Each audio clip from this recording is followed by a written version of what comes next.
Quentin. Ça roule? Ouais, ça va super. Bon, et ben bienvenue du coup à toi et à tous sur Active Worker.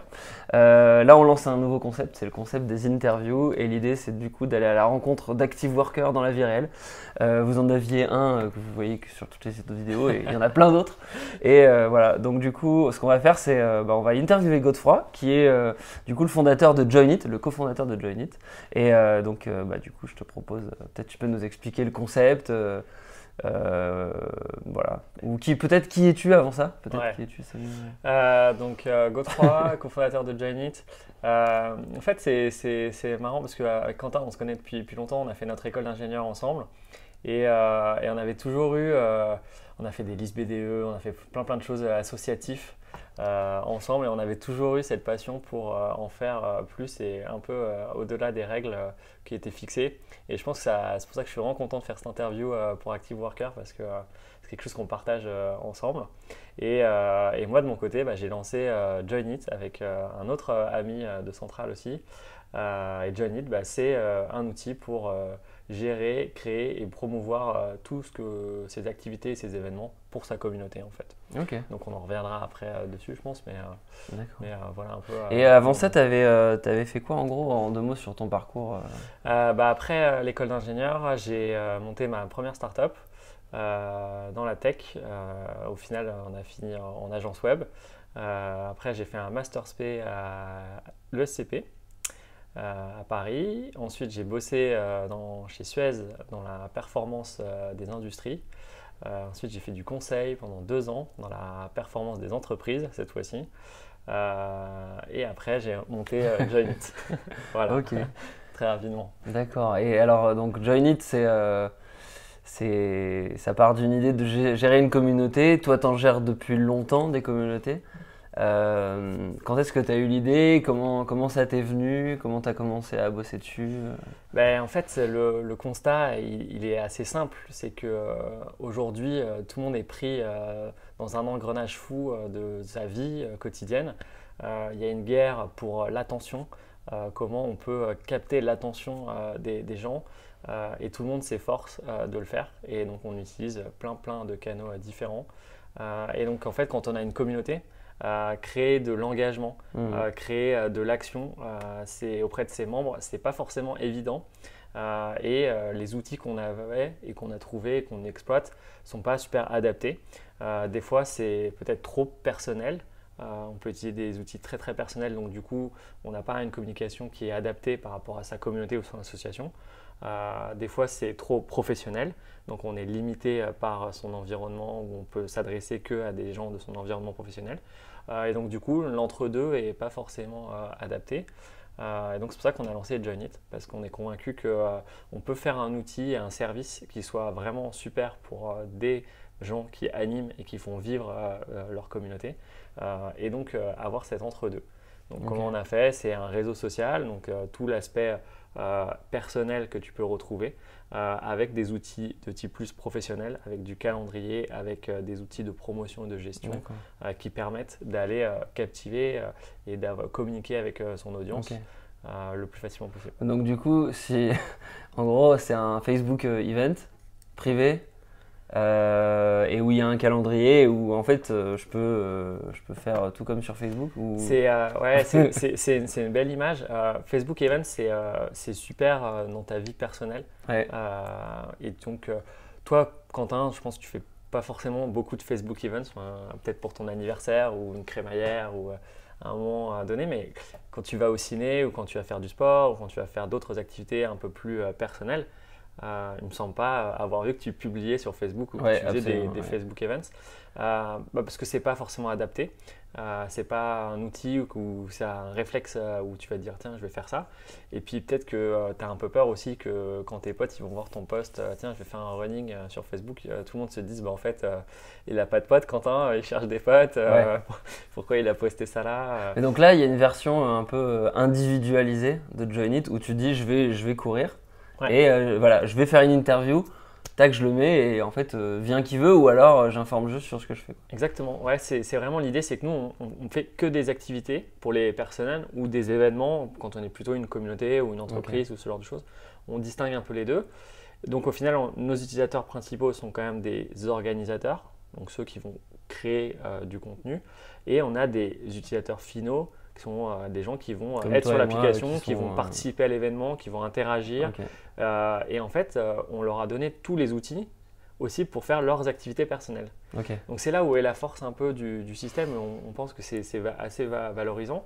C'est qu'en fait, on arrive à avoir ton écosystème personnel, Ouais. où tu peux vraiment gérer un peu ta vie sociale, toutes tes activités personnelles. C'est que pour toi. Et c'est ton environnement.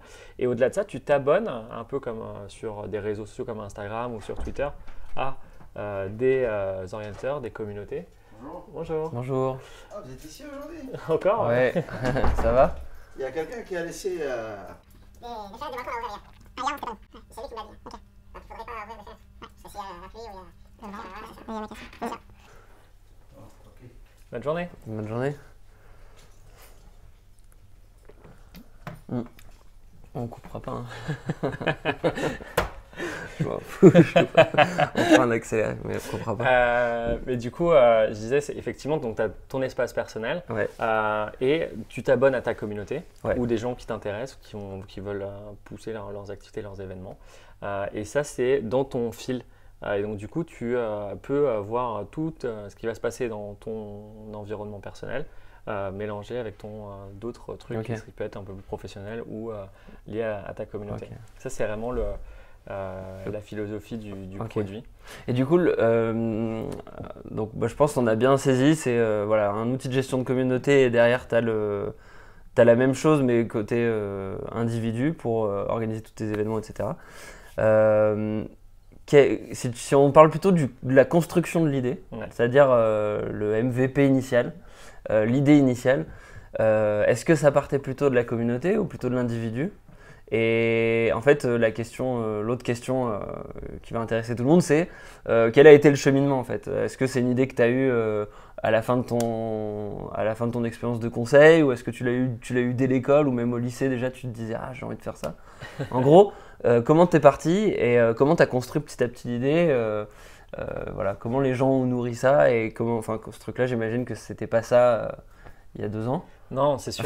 Ouais, il y a du chemin qui a été parcouru et qui est assez long. L'idée de base, ouais, on a tous dans soi son environnement. Et c'était plus C'est parti quand que tu as commencé à C'était au faire moins ça? il y a 4 ans, 5 ans. 4-5 ans. Mais même déjà à l'école, quand on était dans notre réseau, dans notre environnement, et on avait beaucoup d'associations, on voulait tous participer à plein de trucs, on avait vraiment plein d'événements, et puis il n'y avait pas forcément d'outils, et puis c'était beaucoup de bouche à oreille. Et donc c'était bien, ça marchait bien. Mais dès qu'on a commencé à être un peu plus. Il y en a qui étaient en stage par-ci, il y en a qui allaient travailler par-là, et de suite. Du coup, on avait moins cette proximité, donc on n'avait plus cette attention, on n'avait plus accès aux informations, comment on le faisait. Ok. Donc c'est aussi ça l'enjeu, c'est d'arriver à donner l'information au bon moment aux personnes et pas forcément que du contenu poussé et dire aux gens viens à mon truc, mais aussi eux ils peuvent en fait le voir et venir d'eux-mêmes participer ou interagir avec le contenu. Ok. Ça c'est une grosse différence. Mais donc le cheminement, le constat était assez basique, c'est que on a démarré et on s'est retrouvé un jour d'ailleurs avec mon cofondateur, on avait fait un footing tous les deux dans le parc de Versailles et c'était une journée magnifique, c'était le début du printemps. On avait fait un petit effort et on avait vraiment apprécié. Et on s'est dit, vas-y, viens, on va se le garder, on va faire une petite photo. Et tu la postes sur les réseaux sociaux, c'était sur Facebook.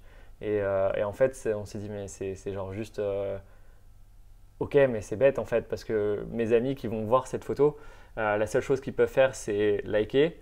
Donc, ok, moi j'ai gagné un like, bon, ok, ça me fait plaisir, mais ça ne fait rien.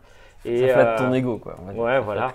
Et d'autre part, ils peuvent commenter et qu'est-ce que ça va être les commentaires? Souvent c'est si j'avais su, j'aurais pu venir. Pourquoi tu en as pas parlé? C'est trop dommage, j'aurais bien aimé. Et en fait, vu que c'est après coup, effectivement, ça crée un peu une frustration parce que tu te dis on aurait pu le faire ensemble. J'aurais pu venir, on aurait pu faire ce truc-là.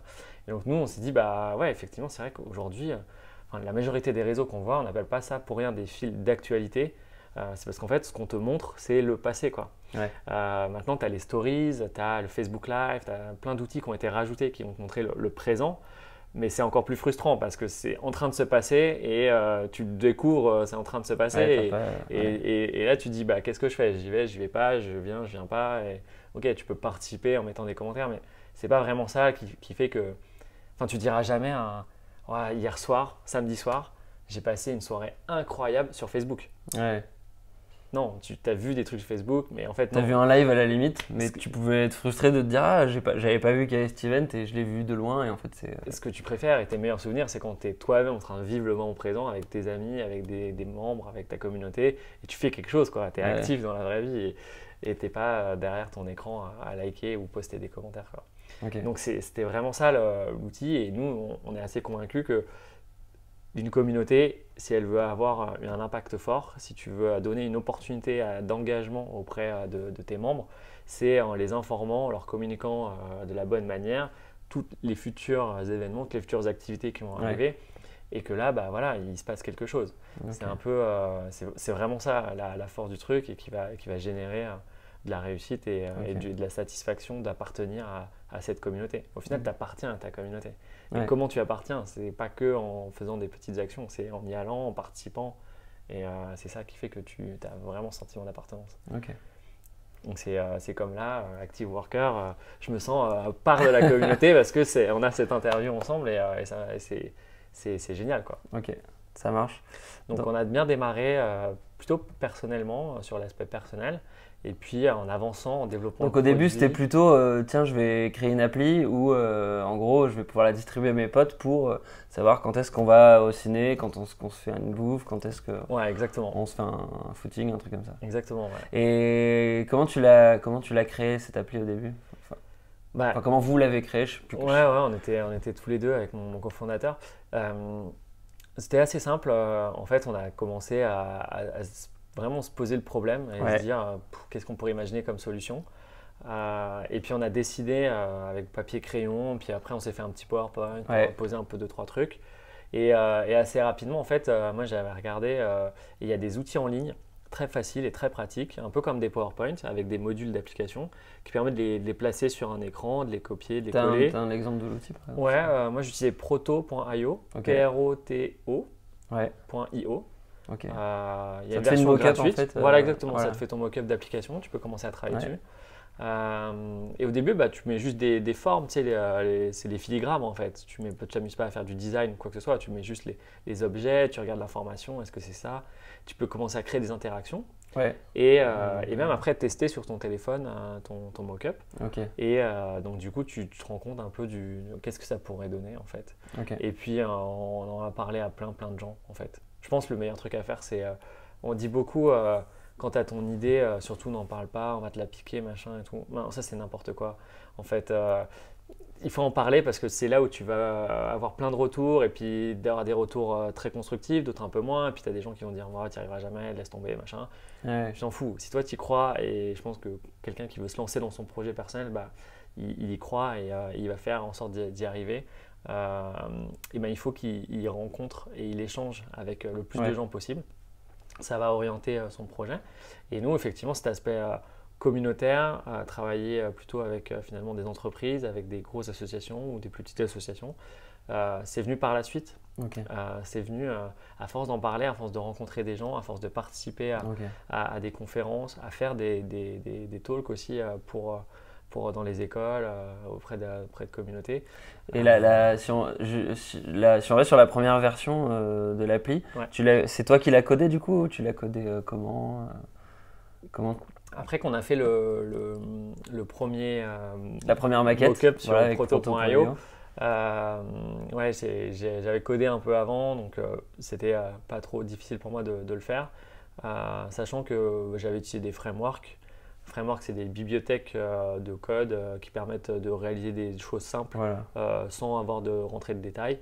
Là, c'était Meteor, non, que tu avais utilisé? J'avais utilisé Meteor.js à l'époque, effectivement. Tu as fait une super mémoire d'ailleurs, c'est bon ça. Meteor.js, très bon framework qui permet de se concentrer plus sur la partie qu'on appellerait front, donc ce qu'on va voir sur l'écran. et de laisser Meteor gérer le back Ouais. dans la plus grosse partie du cas. Ça permet de faire vraiment les écrans simples du début Ouais. de l'application.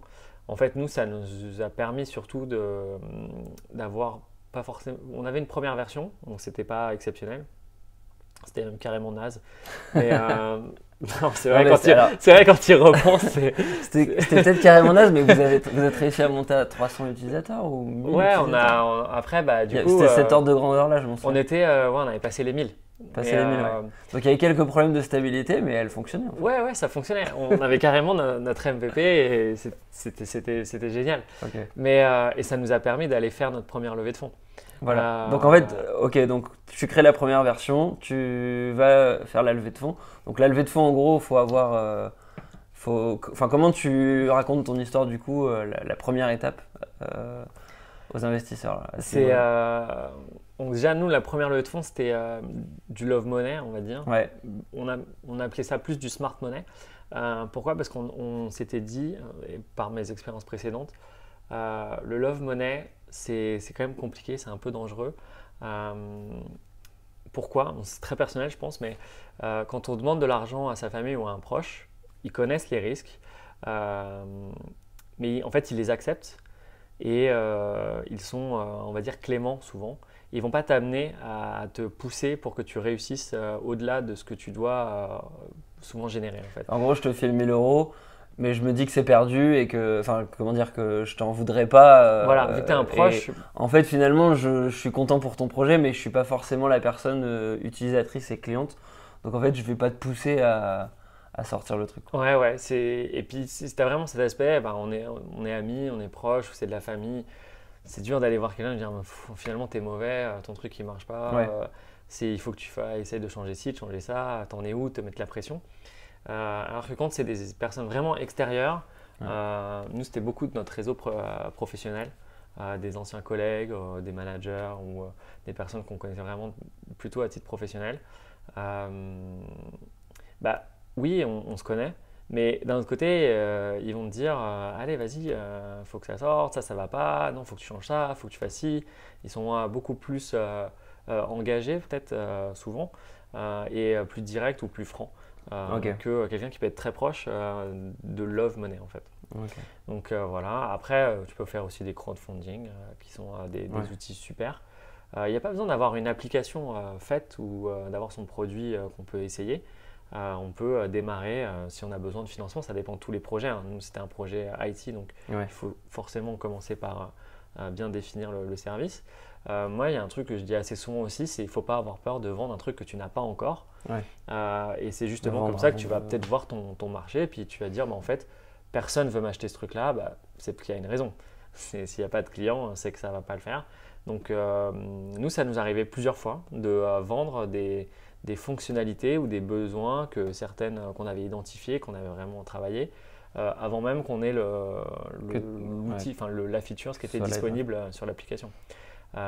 Et on disait, oui, effectivement, ça va arriver dans 1 mois, 2 mois, 3 mois, le temps qu'on la fasse. Mais au final, cet aspect, les gens étaient déjà engagés et ils commençaient à suivre et ils commençaient à être intéressés. Et après, ils te posaient des questions, quand est-ce que ça arrive et ainsi de suite. Donc, ça t'amène à avancer dans la bonne direction. Il ne faut pas avoir peur de ça. Et donc, du coup, il y a aussi des fonctionnalités où on se disait, ça pourrait être génial. On a essayé de la vendre, d'en parler. Ça faisait écho nulle part, ça faisait pas de retour. Et donc, du coup, les investisseurs de base, c'était plutôt des collègues, mais qui le faisaient en mode pro, c'est-à-dire qu'ils se disaient, ils voulaient avoir un peu un retour sur investissement. Et, bien sûr. Et c'était pas. C'était pas du don en tant que tel. C'était pas un Kickstarter en mode mettez ce que vous voulez.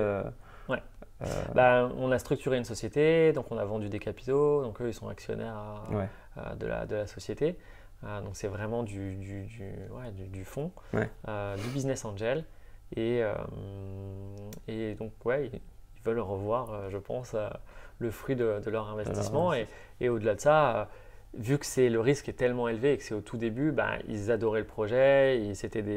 J'ai eu des retours de certains de mes collègues ou des anciens managers ou des personnes avec qui j'ai travaillé, même des anciens clients qui m'ont dit c'est super, j'adorais bosser avec toi, mais bon, ce projet-là, ça m'excite pas trop, c'est pas trop mon truc, on aura peut-être d'autres occasions, c'est pas grave. Ouais. Et ouais, il faut aussi que le projet, les gens, Ils adhèrent à ils adhèrent à 100%, l'idée, ils trouvent ça bien, ils ont envie de le voir et de l'utiliser, quoi.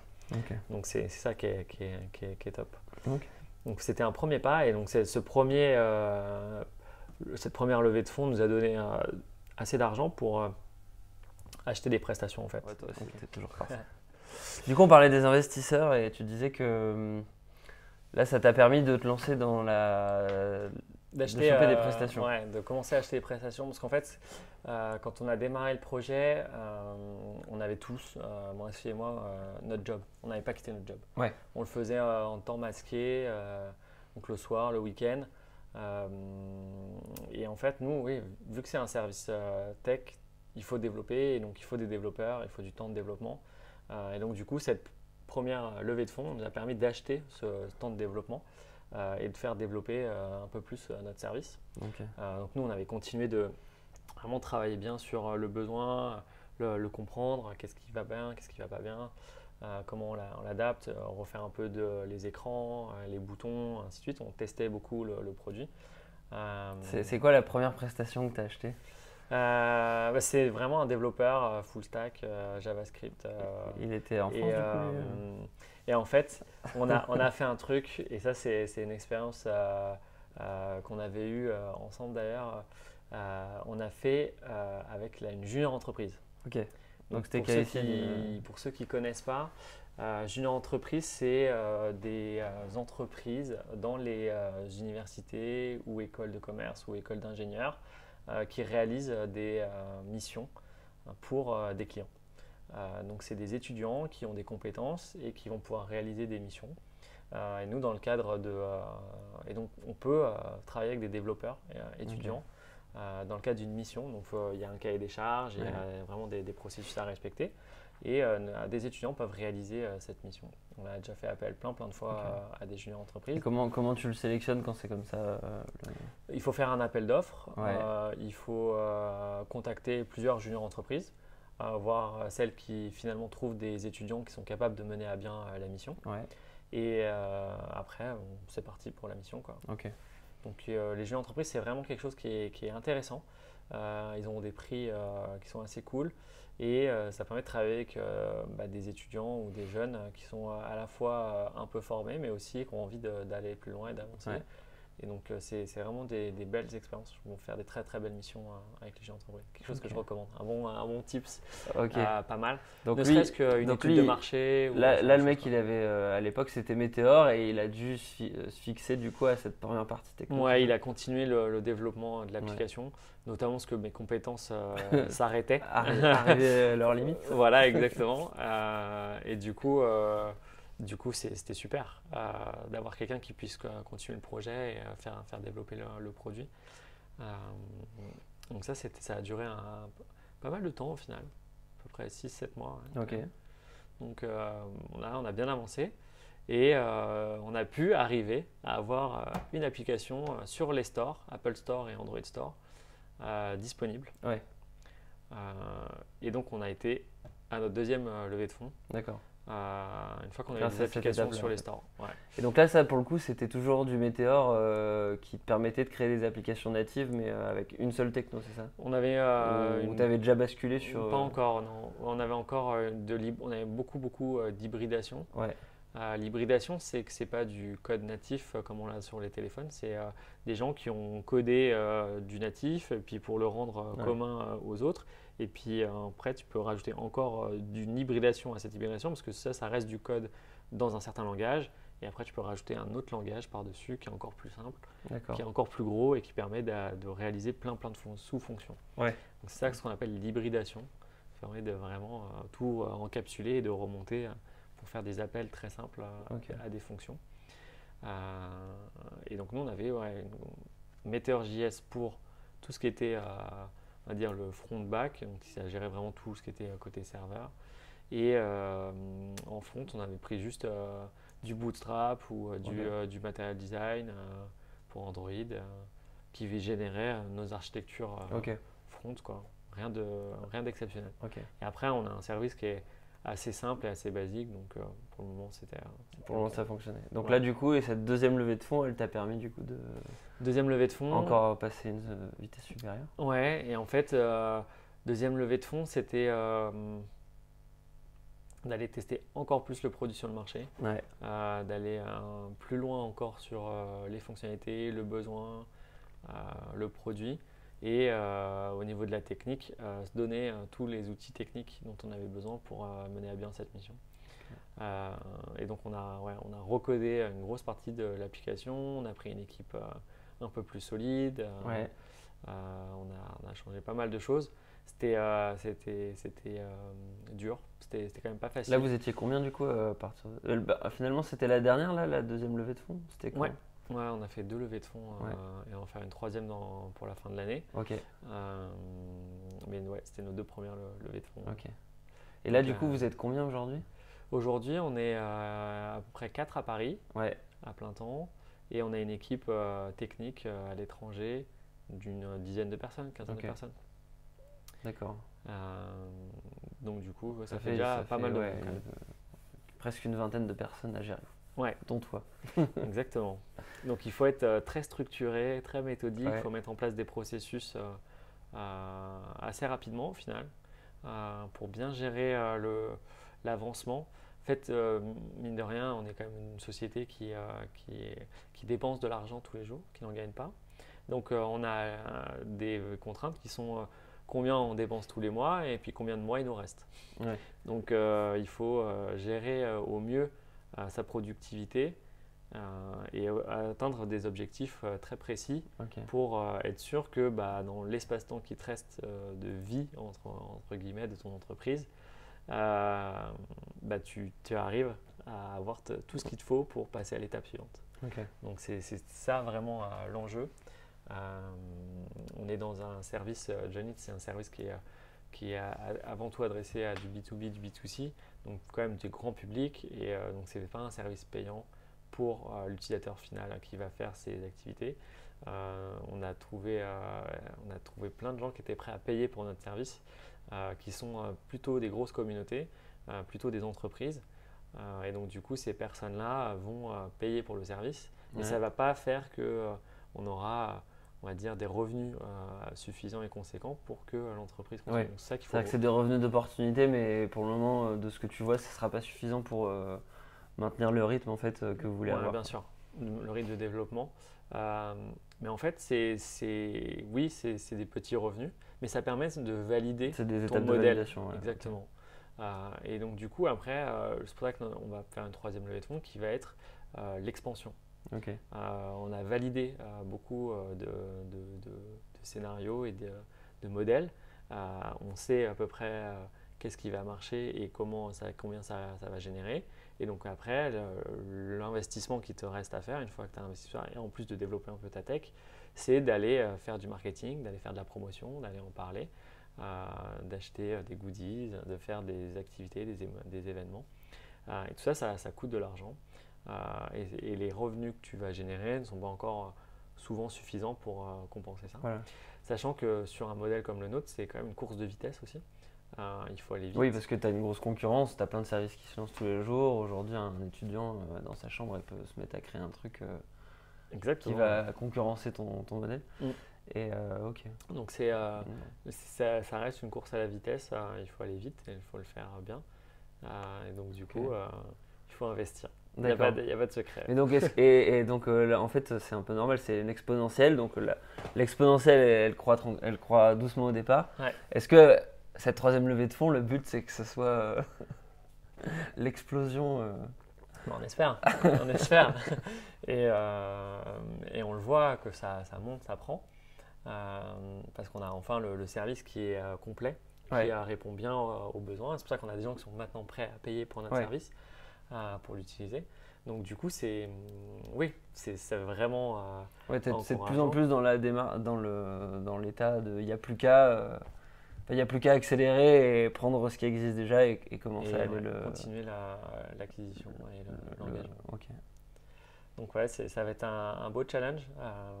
On a hâte de le relever et et c'est génial. C'est Ok. une super opportunité. Si y a des investisseurs qui nous regardent, est-ce que tu as un message pour eux en particulier? Bah oui, avec plaisir. Venez nous rencontrer, venez découvrir notre produit, notre solution, et même n'importe qui souhaite créer sa communauté, acquérir des membres, engager ses membres auprès de sa communauté à travers des événements et des activités. Joinit, je pense qu'on a une super solution et un super service, et je serais ravi de vous le présenter en détail et personnellement si vous voulez. Ok, trop cool. Du coup, j'ai d'autres questions là qui sont plus orientées Active Worker. Là, on a parlé de Joinit. Je pense que l'idée, c'est qu'Active Worker, ça peut être des entrepreneurs comme toi, ça peut être aussi des employés. C'est un peu toutes les gens qui sont en train de faire quelque chose de manière hyper active. Pas forcément hyper actif, mais hyper actif plus loin.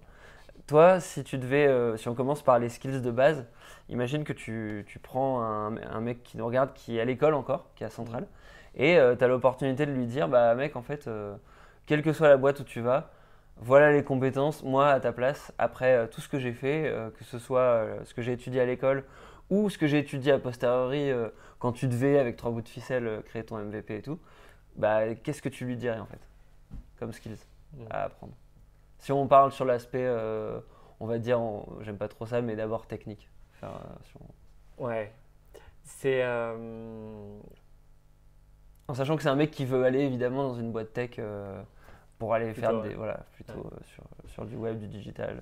Je pense que quelque chose qui est hyper important, c'est d'avoir toujours l'objectif de se dire qu'on répond à un besoin ou à un vrai problème. Et qu'on se met à la place de son client en fait.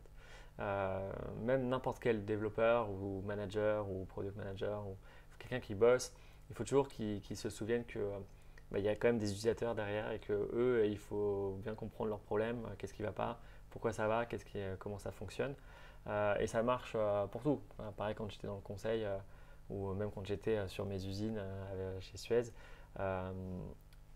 À atteindre des objectifs de performance ou de productivité ou de réussite professionnelle, ça passe par bien maîtriser son environnement, le comprendre et l'écouter beaucoup. Et ça, je pense que c'est vraiment une force pour moi d'un active worker, quelqu'un qui veut vraiment réussir, qui veut amener son projet quelque part. Il faut qu'il aille se nourrir en fait de tout son environnement, qu'il aille voir toutes les personnes, qu'il les écoute. C'est super d'aller faire un déj le midi avec un collègue qui est peut-être dans une autre branche ou qui fait un poste qui est un peu différent. Et donc c'est développer beaucoup d'écoute, de compréhension en premier, et pas forcément se doter soi-même de super skills et d'être super fort ou d'être dans une expertise forte. Je pense déjà bien comprendre l'entreprise. D'abord aller à la rencontre en fait de tous ces coworkers. Exactement. Et pour faire un peu un état de la situation, bien comprendre le contexte. Avant de se lancer tel BC et se dire en gros il faut comprendre tel son environnement. Et le succès, c'est de maîtriser son environnement en fait. Une fois que tu maîtrises mieux ton environnement, tu vas tout de suite voir des opportunités qui vont se créer. Tu vas mieux comprendre qu'est-ce qui se passe, quels sont les schémas de décision dans l'entreprise. Et donc du coup, une fois que tu appréhendes mieux ça, toi, dans ton travail de tous les jours, tu vas pouvoir te dire comment je fais pour progresser dans cet environnement, qu'est-ce qui me manque, quelles sont les personnes qui arrivent à prendre des décisions, comment elles le font. Et après, si tu as des sujets très techniques, dans le conseil, nous, on avait beaucoup d'Excel à faire. Il fallait être capable de traiter de l'information. Donc, un truc de base, c'est comment je fais une base de données dans Excel, comment je nettoie mes données dans Excel. Tu vois, ça, c'est des skills un peu plus techniques qu'il faut, si on n'est pas capable d'apprendre par soi-même, je recommande, il y a plein de chaînes YouTube ou plein de données sur Internet. Mais aussi, parfois, c'est bien de savoir que dans sa boîte, il y a peut-être un mec ou 2 ou 3 qui savent à peu près bien le faire, ou qui savent mieux que les autres en tout cas, et de ne pas avoir peur d'aller leur dire en fait, est-ce que tu peux m'apprendre, on peut se prendre 15 minutes pour que tu montres comment ça marche. Et tu me donnes les 2-3 clés, 2-3 trucs. Ensuite, moi, je bosse de mon côté et après, je reviens et puis on voit si ça. Exactement, c'est vraiment ça qui permet je pense, d'être un bon active worker. C'est de savoir aller piocher et capter tout ce qui est les bonnes compétences dans son environnement, dans son métier dans lequel on évolue, pour pouvoir justement capitaliser, commencer à progresser soi-même. Et en fait, un des vrais sujets, au fond, c'est comment je peux aider mon boss à faire une partie mieux de son travail. Parce que si lui, il a moins de son travail à faire, normalement, il va aller faire un peu le travail de son boss. Ouais. Donc, si toi, tu arrives à faire un peu plus de travail de ton boss, lui, va faire un peu plus de travail de son boss. Et Et de fil en potentiellement, aiguille, ça crée tu de la valeur arriveras après. à monter à la place de ton boss dans les années ou dans les mois qui vont venir, Ok. qui suivent. Moi, c'est vraiment le Donc conseil c'est aller je peux au-delà te de la donner. fiche de poste en fait et essayer de Ouais. gratter pour en faire plus, quoi. C'est comprendre son boss là où il a besoin d'avoir quelqu'un qui prenne de la charge de travail, de sa charge de travail à lui. Et du coup, de pouvoir aller lui donner du temps en fait. En Ouais. fait, tu lui donnes du temps pour que lui fasse autre chose. Et cette autre chose, soit c'est un bon boss, normalement on a plutôt des bons boss, j'espère. Il va pas l'utiliser pour rien faire, mais bien pour aller aider aussi son boss, à aller ouvrir des nouveaux projets, à aller peut-être chercher des nouveaux clients, à aller faire quelque chose en plus qui serait bénéfique à l'entreprise et au projet. Et donc du coup, lui, ça lui permet de progresser et il sait que c'est parce que toi, en tant qu'active worker, tu arrives à attraper plus de charges de travail, à être meilleur et tu es à l'aise dans ton poste. Et donc du coup, tu crées une confiance, tu crées une dynamique. Ouais. Et donc tu seras potentiellement, pas le petit poulain, mais en tout cas, ils savent qu'ils peuvent Ouais. compter sur toi et toi, tu progresses en fait, du coup, parce que tu apprends un peu le travail de ton boss au Ok. final. Et ça, c'est juste magnifique de pouvoir commencer à aller à faire des choses nouvelles en fait, parce que le travail Ouais. de ton boss n'est pas ton travail à toi. Le travail qui Donc, était du coup, initialement prévu, on va dire. Exactement. Ouais. Ok. Ça, c'est vraiment. Donc toi, c'est pense en une fait, philosophie de c'est vie vraiment qu'il ce que tu faut, conseilles aux gens, c'est de ne pas se limiter à leur fiche de poste, à leur diplôme, à ce pourquoi on a dit qu'ils étaient faits, Ouais. mais d'aller chercher au plus tôt ce dont on a besoin dans ton environnement en proche, quoi. Ouais, complètement. Ok. Bien maîtriser son environnement. Une fois que tu maîtrises, tu peux aller Ok. évoluer un petit peu au-dessus. Et ouais, c'est vraiment ça. Je Ok. pense que c'est comme ça que tu arrives à bien progresser dans ta carrière. Et c'est une des clés de succès en fait. Ok.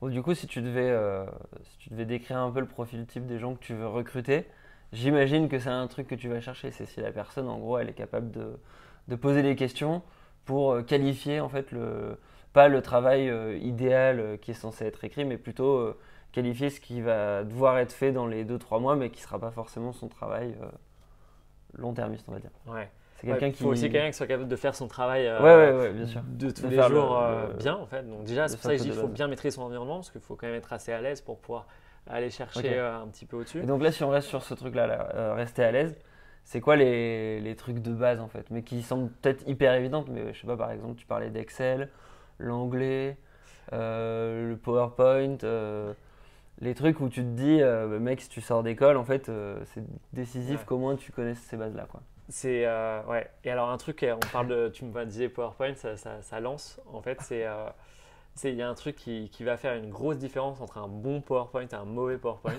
Vous allez vous Bon. dire, mais qu'est-ce que c'est? Qu'est-ce qu'il va nous dire? Parce que le mauvais, il fait une slide.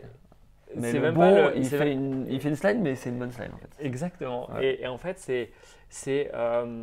PowerPoint, c'est un outil visuel. Ouais. Il faut que ça soit beau à regarder. Et en fait, les gens, quand ils regardent des PowerPoints, ils regardent un PowerPoint. Ils lisent pas un PowerPoint. Si tu veux lire un document, tu envoies un Word. C'est ça. Tu vois? Donc, du coup, il faut que ton PowerPoint, il soit, et moi, j'en fais un point d'honneur, c'est qu'il faut que ce soit aligné. Il faut que ce soit proportionné. Et c'est l'alignement qui rend en fait le visuel Ouais, la lecture. assez agréable, en tout cas beaucoup plus agréable que quand on voit des mauvais alignements ou alors des bullet points partout. Enfin, et du coup, on n'arrive pas à rentrer dans le contenu parce qu'on est bloqué avec cette barrière visuelle Ouais. à l'entrée. Donc toi, pour toi, l'aspect design en fait des documents que tu sors, l'aspect mon doc c'est un produit, c'est un truc important quoi. Ah, c'est hyper En plus de important. l'aspect Ouais. Rendre un PowerPoint Ouais. aligné avec pas des typos dans tous les sens, machin, très simple, avec un contenu qui est OK, Ok. sans en faire trop, et ben c'est gagné. Ok. Les gens, en fait, quand tu prends un PowerPoint, tu n'arrives pas à faire l'effort intellectuel d'aller creuser un vrai sujet en profondeur. Il faut d'autres documents et ça ne se fait pas sur une télé, en réunion ou quoi que Ouais. ce soit. Par contre, ce qui va choquer ce qui va nuire en tout cas au message que tu veux faire passer, c'est d'avoir tes défauts d'orthographe ou alors de l'alignement qui n'est pas top ou alors d'avoir mis des effets visuels. Tout ça, ça sert à rien. Il faut un truc très simple, assez épuré, avec le graphique qui va bien, la légende, les 3 bullet points et exprimer en une phrase très, très claire qu'est-ce Ok. qu'on veut faire passer comme message. Et après, tu as ton discours oral qui va permettre D'accompagner, d'argumenter et d'accompagner. ok. Et il faut que visuellement, tu n'aies pas d'agression et les alignements ou les désalignements en tout cas, ça en génère, ça crée Ouais. intérieurement en fait, La des gens. frustration. Et je pense que c'est tous les succès. Je te mets une présentation qui a des défauts d'alignement, qui a des typos qui vont pas, qui a trop de couleurs, ce genre de choses, et le même contenu présenté de manière vraiment structurée, jolie, avec tous les alignements qui vont bien, tu vas acheter tout de suite celle-là et l'autre tu vas pas l'acheter. Tu Et mets ça la dit poubelle. la même chose. C'est Ouais. écrit de la même chose. Vous faites le test si vous avez l'occasion, mais si vous voulez progresser, je pense que ça c'est un truc qui est hyper important, vérifier les alignements. Ok, donc ça va avoir bien formalisé, quoi. Quand tu fais trois carrés sur un PowerPoint, il faut que les 3 carrés aient la même taille, qu'ils soient bien Ouais. alignés et déjà tout le monde va être beaucoup mieux. Ok. C'est très simple. Il ne faut pas faire un truc ultra design, hein. C'est un Ouais, rectangle ouais. bleu avec un texte blanc, je sais pas. On utilise Ok. beaucoup le bleu et le blanc, donc c'est ça que j'y pense, mais c'est très aligné, c'est très simple. Ok. Et là déjà tu vas t'enlever en fait tout plein de problèmes Ok. un peu problématiques. Ok. Donc ouais, la forme, très important. Donc le relationnel, être capable de comprendre le besoin du mec en proche. Mm. 2, la capacité à formaliser mais formaliser un message propre pour justement répondre aux besoins que tu as identifié en 1.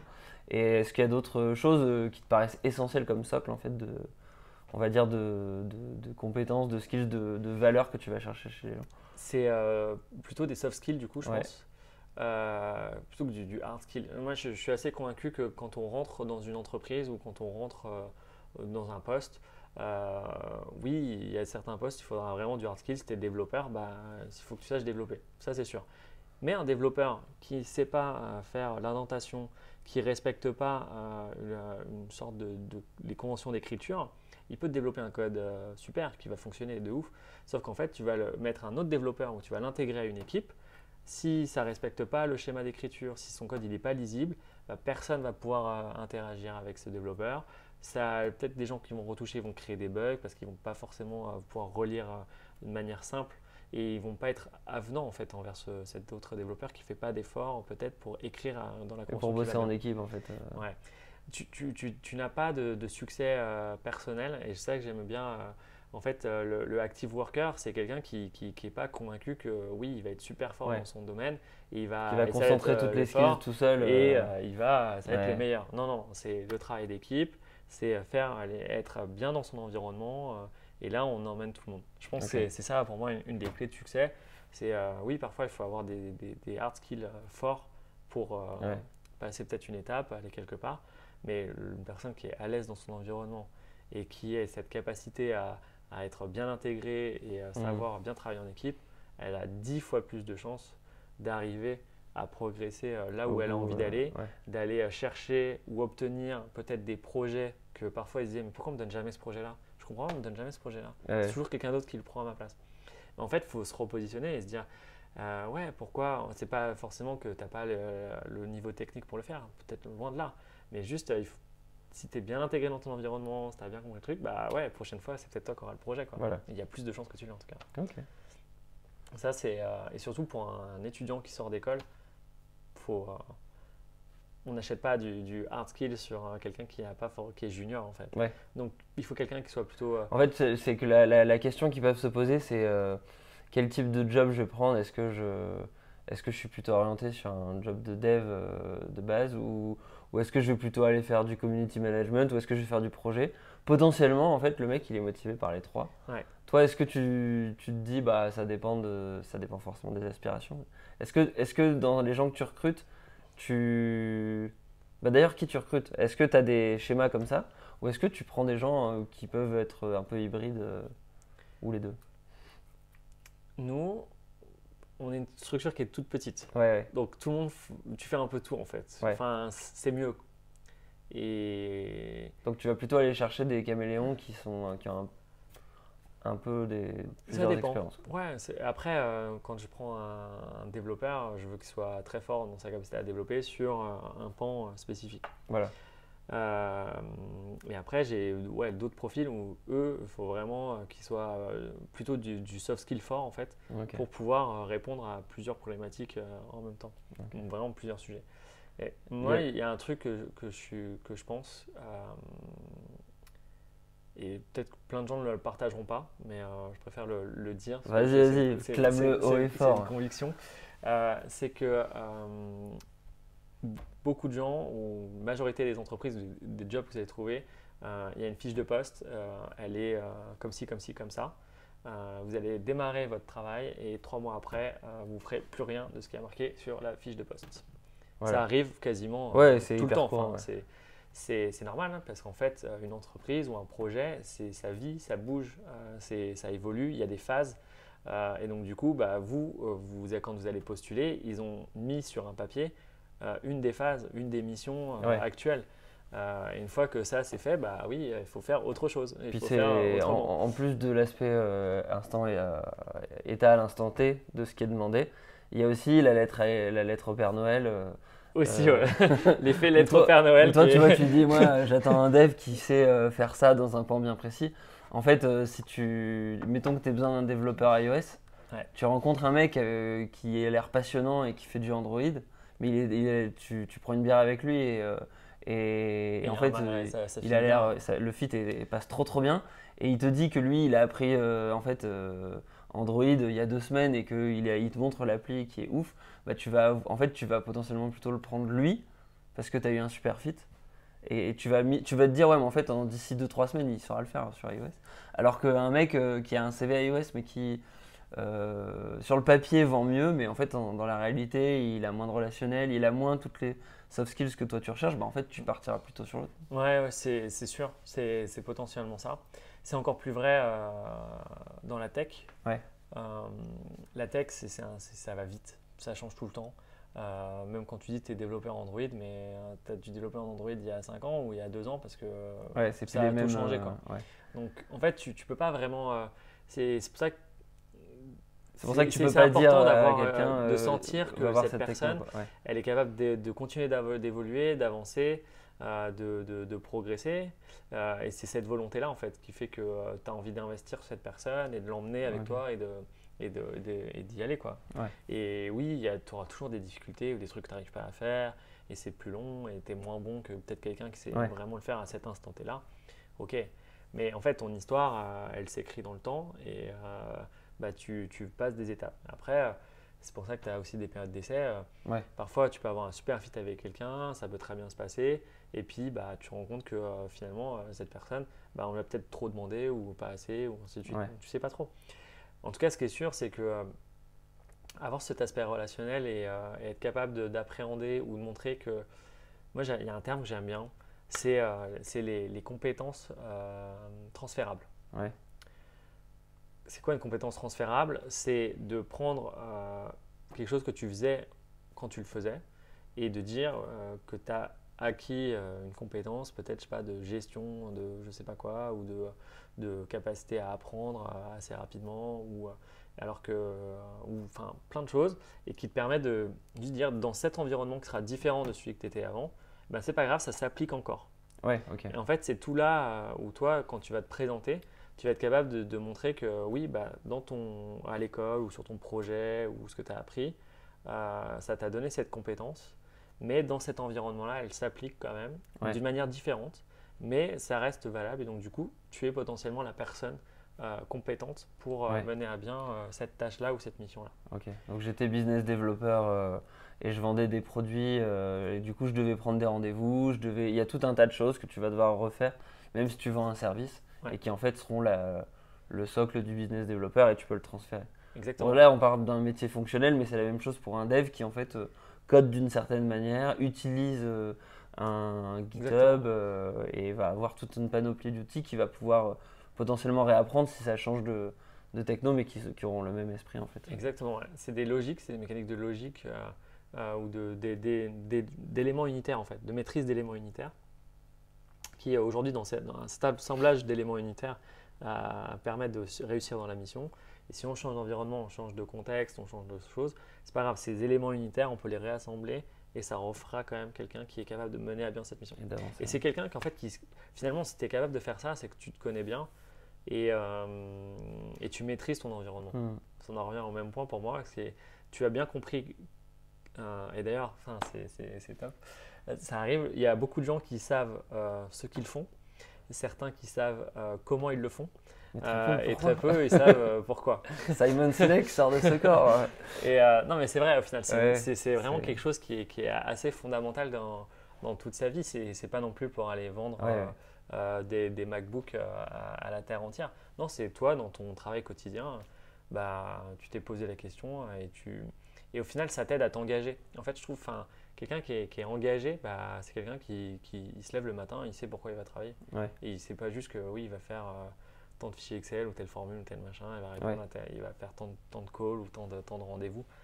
Non, il sait qu'est-ce qu'il cherche plus loin et pourquoi il le fait. Et ça le motive et ça lui donne envie d'y aller, tu vois. Et c'est ça qui est cool. Et si vous n'avez pas ça, et si vous ne trouvez pas ça…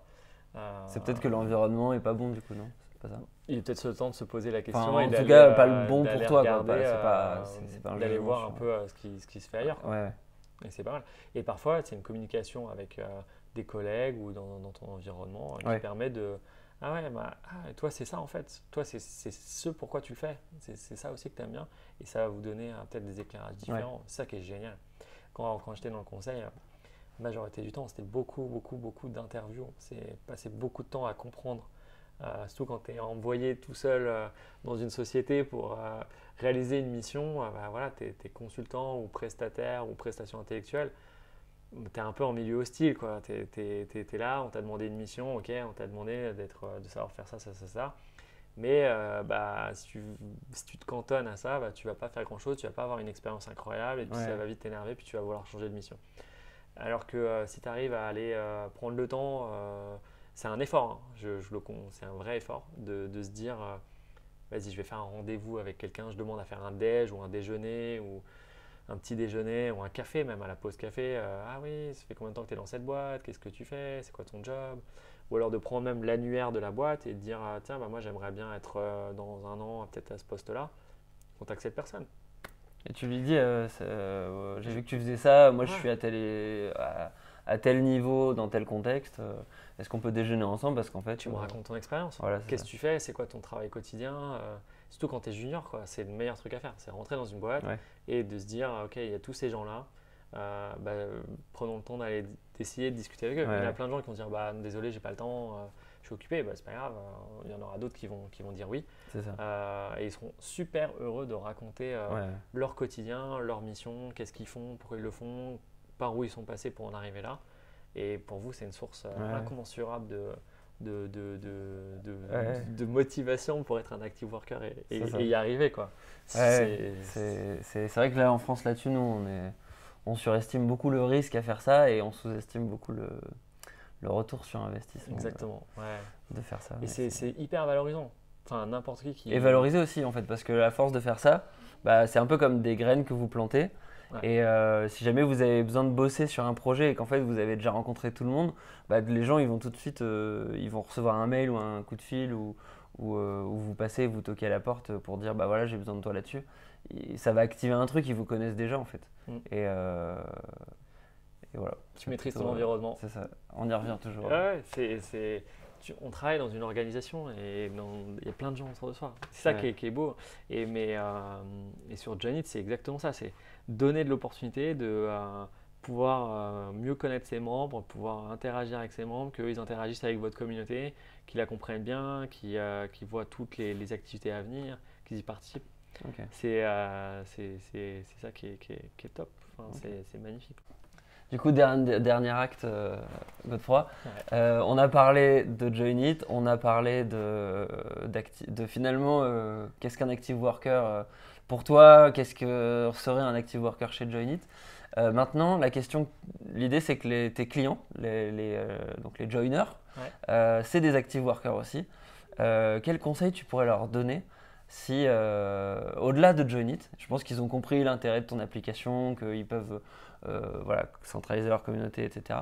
Quel conseil tu pourrais leur donner à un nouveau joiner qui vient de créer sa communauté? À moi, en fait, j'ai créé une communauté sur Join It. J'ai pas encore pousser la chose. Ma chaîne, elle démarre tout juste.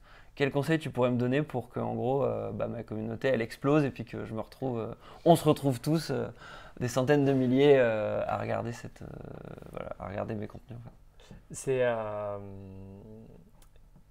C'est de faire une communauté qui te tient à cœur et comme tu le fais, c'est d'avoir une conviction assez forte sur le pourquoi et quelle est finalement la passion, le centre d'intérêt. Et après, ce qui est difficile, c'est d'acquérir des membres. Ouais. Vraiment acquérir des membres.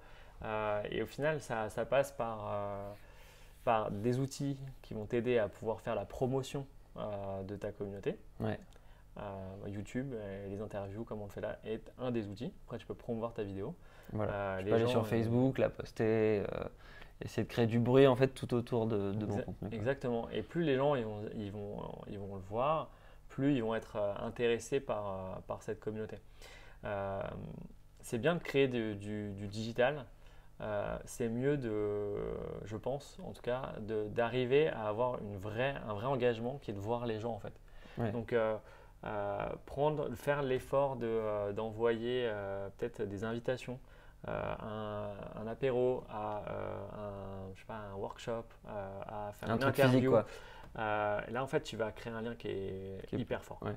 Et en fait tu vas réussir à limiter un peu la versatilité des gens et créer un intérêt qui est plus fort parce que finalement tu les as un peu rencontrés, tu les as un peu touchés. L'aspect versatile, tu veux dire qu'ils passent d'un truc à l'autre ouais. Et qu'ils zappent quoi, parce qu'on est dans la culture du zap. Exactement. Et quand tu crées une communauté au début, c'est hyper dur parce que tu n'as pas beaucoup de contenu, tu n'as pas forcément beaucoup de choses à raconter, tu es en train de te construire, tu te cherches. Donc du coup, tu vois, ces premiers membres-là, il faut que ce soit un peu tes…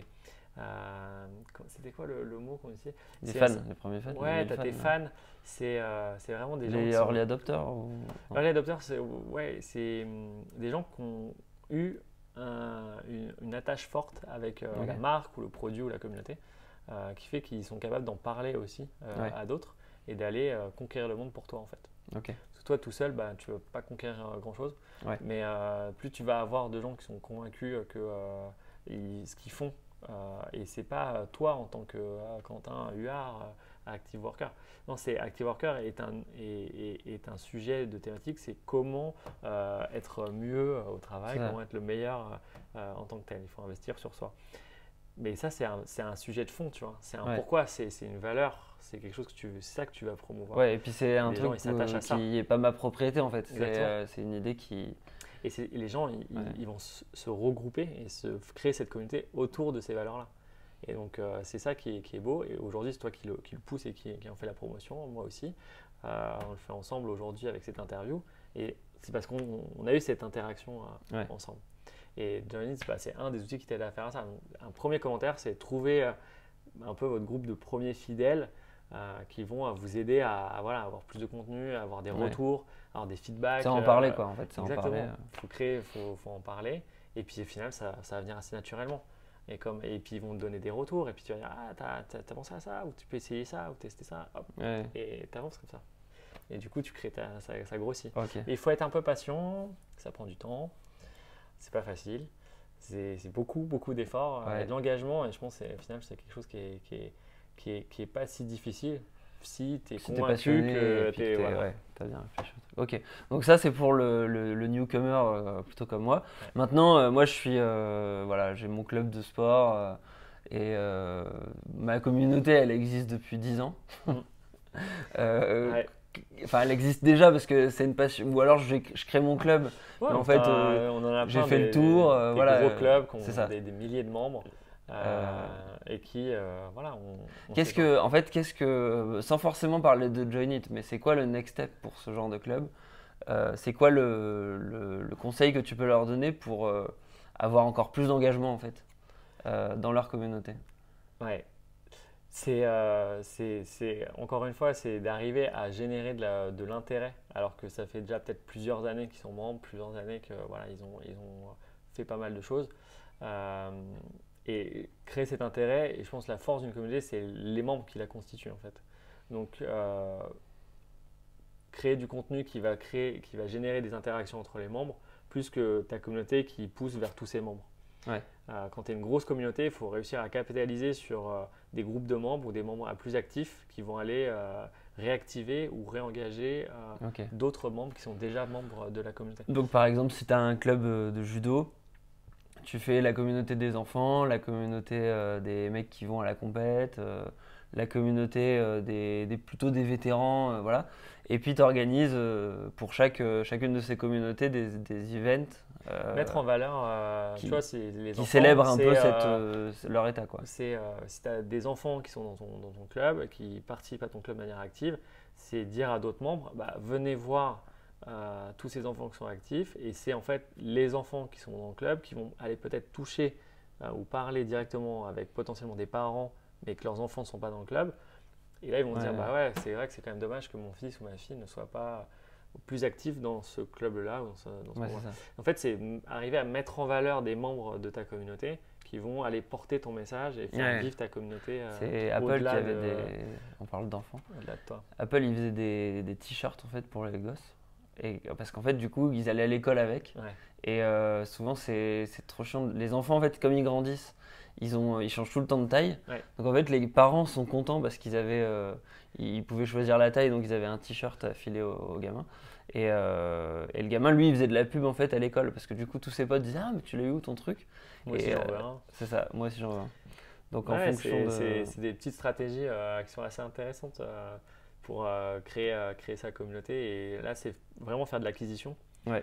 Une grosse communauté assez mature, elle recherche peut-être moins de l'acquisition et Ouais. plutôt de l'engagement, de la L'engagement, ouais. rétention. Donc là, on est vraiment sur une thématique un petit peu différente. Ouais. Et c'est des vrais sujets.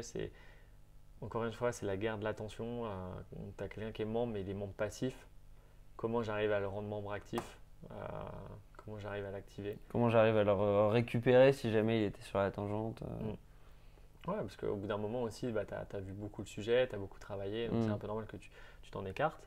Donc pour avoir un éclairage nouveau, des envies différentes, bah, il faut capitaliser sur ses membres. Et Ouais. c'est eux qui apportent cette fraîcheur. Ok. Et quitte à en faire des alumni, si après ils sortent, on va dire, du cercle, mais qu'ils puissent continuer à véhiculer ton message en fait. Complètement. Ouais. De dire, je fais plus ce sport-là, mais en fait ça reste un sport génial. Moi je fais plus trop de karaté, mais c'est parce que j'ai mal au genou. Pour autant, c'était génial d'en faire. Ouais, et ça se trouve, ton club de karaté, il serait content de t'inviter et Ouais, toi, tu ou- participerais voilà, à un de leurs événements, de leur activité, d'aller parler avec d'autres karatékas. Et ce serait top. Carrément, carrément. Ok. Bon, bah du coup, je pense qu'on a balayé un peu tous les thèmes. Ouais. On aura Euh, peut-être l'occasion d'en reparler sur des sujets plus spécifiques. Absolument, plus tard. absolument. Du coup, si vous avez des questions, n'hésitez pas à les mettre en commentaire. Godefroy répondra Ouais. personnellement à chacun des commentaires. Il n'est pas au courant en fait. Mais voilà. Et Avec plaisir. si vous voulez venir voir Godefroy, bah, n'hésitez pas. C'est les locaux, je mettrai quelques images, ils sont hyper cool. En attendant, n'hésitez pas à vous abonner à la chaîne en cliquant sur le bouton en bas à droite. Donc prenez votre abonnement. Comme ça, bah, vous serez au courant dès qu'il y a une nouvelle interview comme ça qui dure 1h30 qui sera en ligne. Et puis bah, on vous retrouve à la prochaine vidéo. Merci beaucoup Godefroy. Merci Quentin. Et puis bah, voilà. Ciao ciao. À la prochaine.